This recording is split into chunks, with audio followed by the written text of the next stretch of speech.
જોરથી બોલજો તો. અખંડમંડલાકારમ વ્યાપ્તમ येन ચરાચરમ તત્પદમ દર્શિતમ येन તસ્મૈ શ્રી ગુરુવે નમઃ. અજ્ઞાનતિમિરા અંધસ્ય જ્ઞાનાંજનશલાકયા ચક્ષુરુન્મિલિतं येन તસ્મૈ શ્રી ગુરુવે નમઃ. બોલો સદગુરુ ભગવાન કી જય.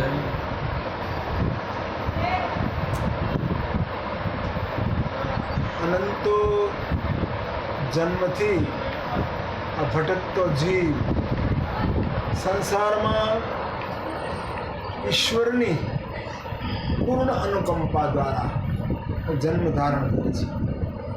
એટલા માટે આજે શંકરાચાર્ય મહારાજ વિવેક ચૂડામણીની અંદર એ વિચાર હતા કે દુર્લભમ ત્રયમેવ એતદ દેવા અનુગ્રહ હેતુકમ મનુષ્યતમ મુક્ષતમ મહાપુરુષ સંશય. જીવનમાં 3 ચીજ અતિ દુર્લભ માનવામાં આવી છે.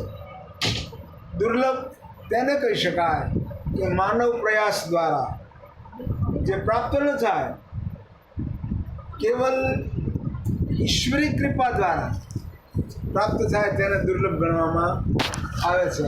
તો મનુષ્ય જન્મ જે આપણને પ્રાપ્ત થયો એ કેવલ મનુષ્ય પુરુષાર્થ દ્વારા નહીં પણ ઈશ્વરી કૃપા.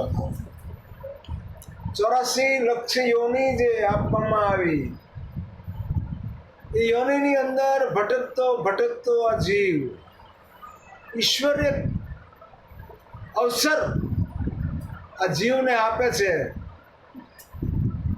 ઈશ્વર પામવા માટેનો માર્ગ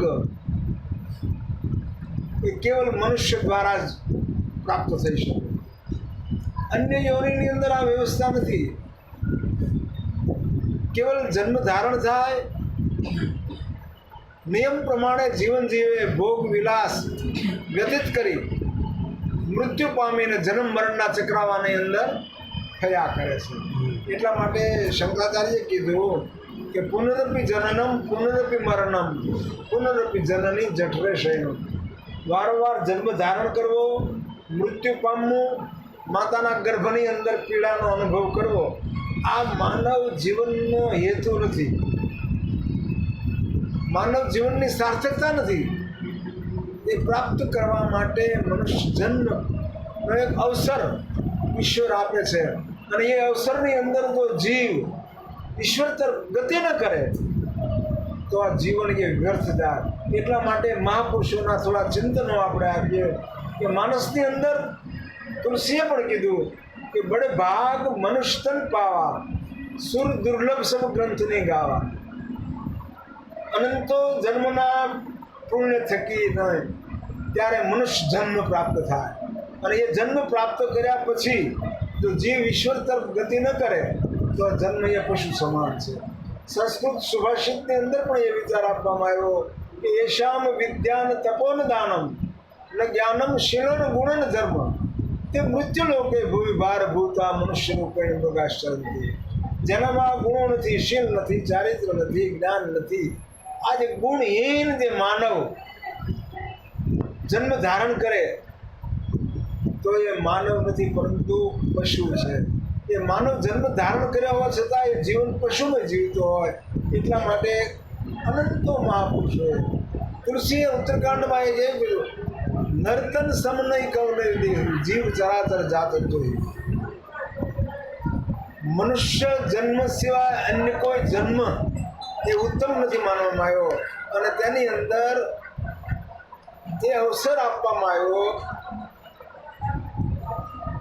કે બિલ્ડિંગ માળવાળું હોય, ઉપર અગાસી હોય, ત્યારે એ અગાસી ઉપર આવવા માટે એક ચોક્કસ દાદર બનાવવામાં આવે. એ દાદર દ્વારા જ ઉપર જઈ શકાય, એ સિવાય બીજો કોઈ માર્ગ નહીં. પણ એક માર્ગ એવો છે કે ત્યાં સીડી નિહળણી રાખવામાં આવી હોય તો એ નિહળણી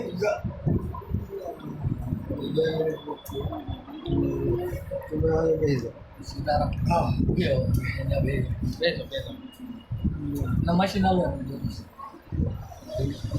હેલો ભાઈ ઇંગ્લા હેન્ડ પ્રોવી આ બધું તો રે હેન્ડ પ્રોવી મજામાં સીતારામ ભાઈ બીજા સીતારામ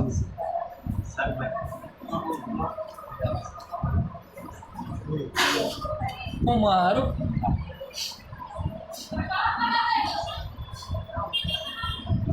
યા ગણપતિજી કા સારું ચાલુ હવે ચાલુ કરો ચાલુ કેમ જાય ચાલુ રાખો ચાલુ ચાલુ જ રાખો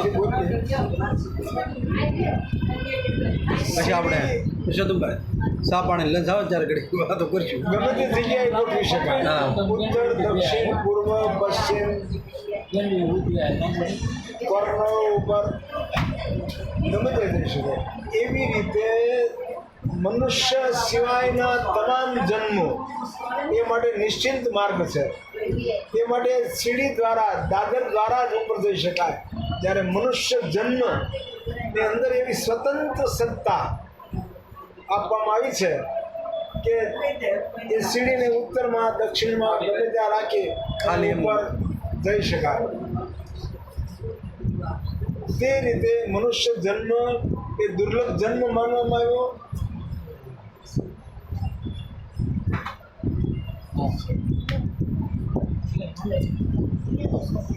આ સોપડી ના આવ્યો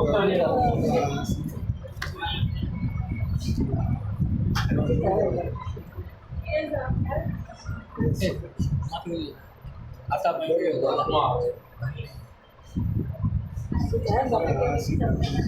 સોપડી લઈ જા જગ્યા